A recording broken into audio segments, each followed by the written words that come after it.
Manuel Scorza Torres.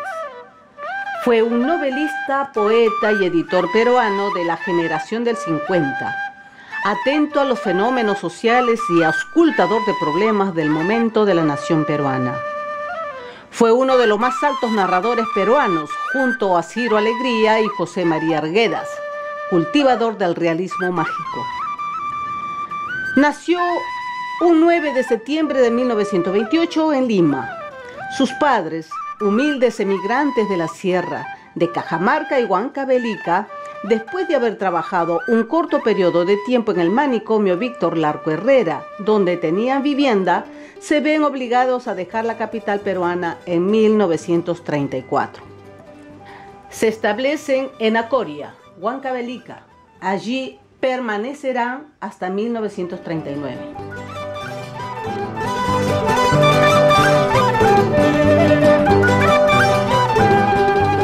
Decía, yo creo que hay dos líneas de narradores que han generado a lo largo de la historia: los cronistas que acompañan a los conquistadores y los cronistas que intentan acompañar a los pueblos vencidos.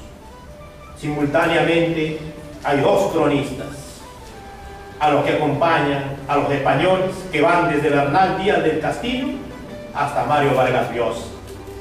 No se vaya a conectar, Agustín. Negro.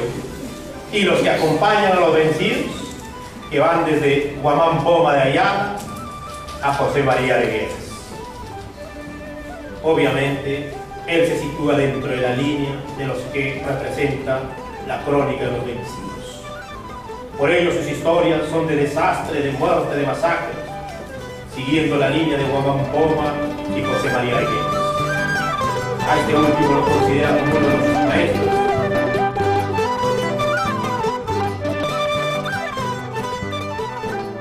La familia vuelve a Lima y en 1943 Manuel ingresa en el Colegio Militar Leoncio Prado, donde concluirá los estudios de secundaria.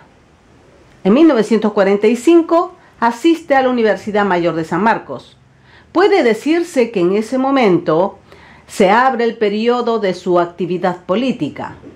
Manuel Scorza, adolescente, también poeta y también revolucionario, se integra al APRA creyendo que unía indigenismo y antiimperialismo.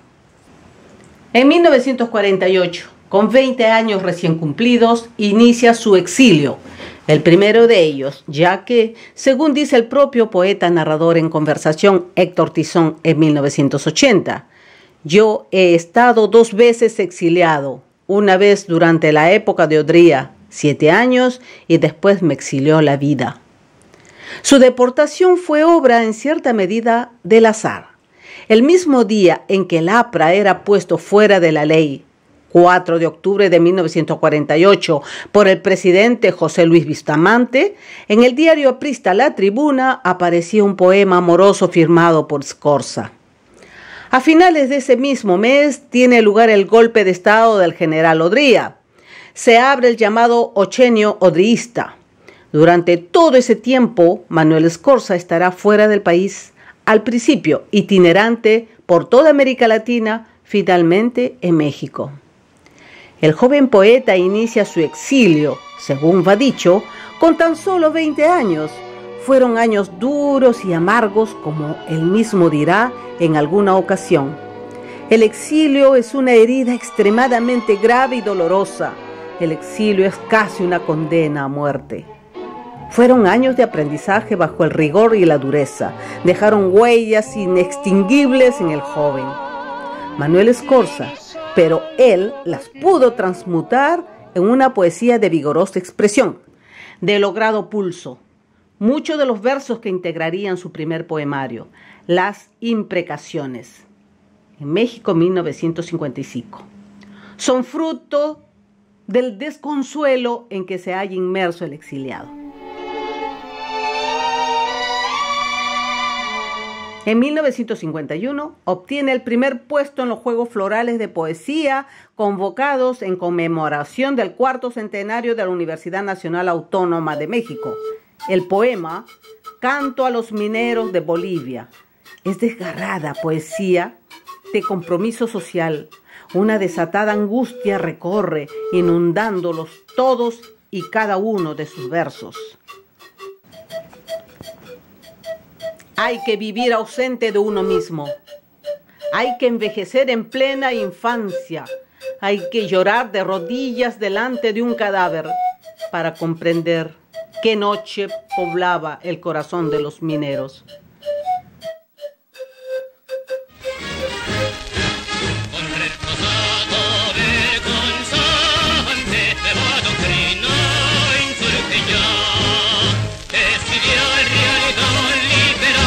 Los últimos años del exilio fueron particularmente difíciles.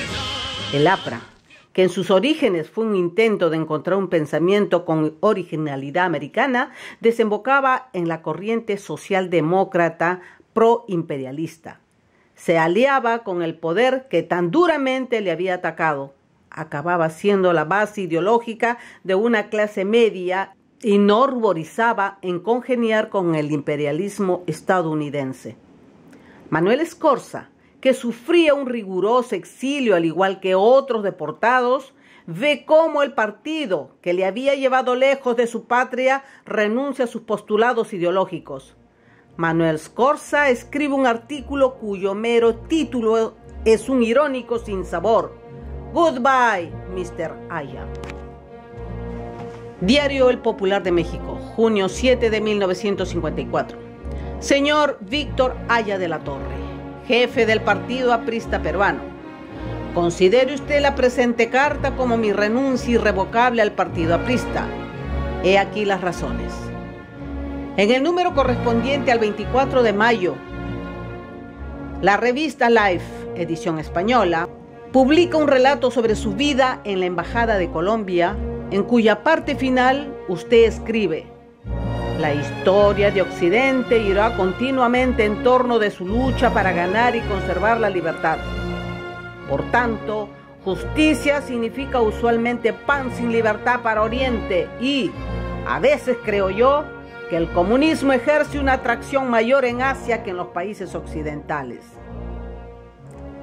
Creer que el hambre, la miseria, la pobreza de América pueden solucionarse mediante un compromiso, sacando a los capitalistas desde debajo de la mesa para que tomen parte en la dirección de la economía nacional, como Aya de la Torre dice, es algo peor que una simple mentira, es una interesada estupidez.